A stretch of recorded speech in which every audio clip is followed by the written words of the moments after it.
So I've been asked, why is it that I'm running for office?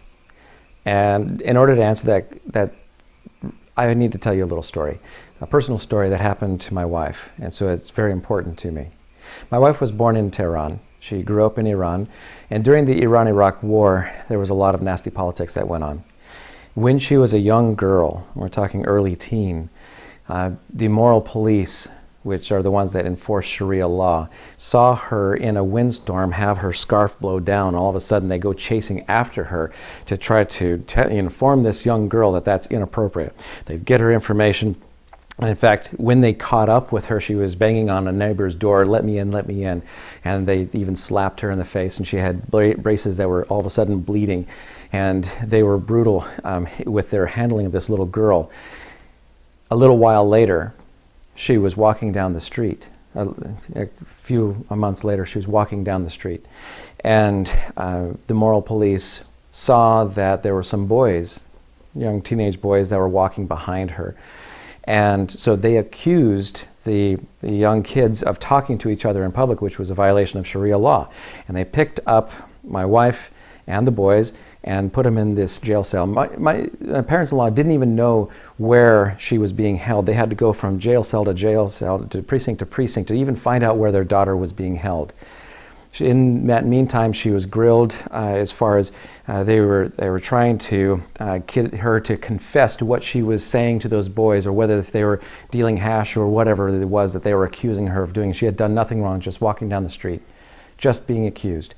Her jail cell mate at that point was a young girl who had a similar story of being picked up on trumped up charges, just simply because you had these tyrannical people who were trying to enforce a law which was inappropriate. Eventually her parents came and picked her up, paid the bribes, got her out, and got her safe.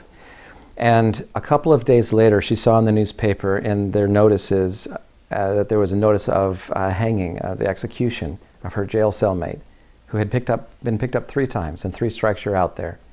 She had been convicted by whatever kangaroo court system they had there, but then executed. And her parents knew it was so important at that point not to let their daughter be picked up a 3rd time. Eventually, she was sent here to the United States to be with relatives and to immigrate here legally to the United States. She understands what it means on a very personal level to be picked up and, based on an accusation, be prosecuted or be just thrown in prison. Jaime Herrera Beutler voted for the NDAA Act of 2012, which gives President Obama the same powers, the powers of a tyrannical king.